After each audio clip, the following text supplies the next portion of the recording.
Hi, just a very quick and easy top tip for you this week. If you're working with any type of elastic, you need to stitch with a zigzag stitch. I have some fold over elastic that I've been working with here. It's a specific type of elastic for folding over. You'll see this has a shiny side and the line down the middle, and that is for folding over the elastic, for putting on edge of elastic pockets, etc.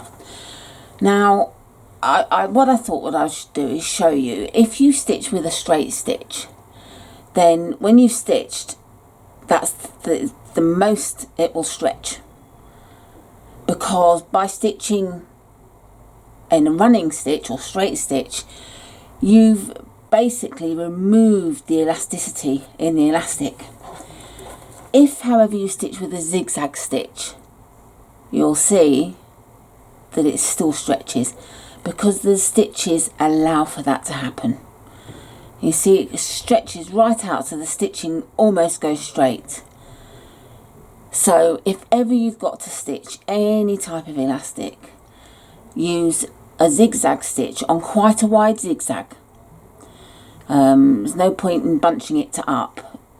It would make it a bit tight, but a nice loose zigzag stitch. I think I did this on a 5mm stitch, and avoid doing the straight stitch and running stitch. If I show you them together,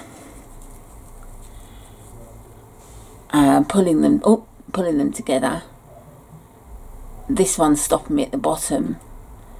It just carries on. I'm just wondering, I don't think it'll work showing you this way either. No, not really. I can't come. Anyway, take my word for it. That stretches out. That doesn't. I hope you found that helpful. I'll see you again.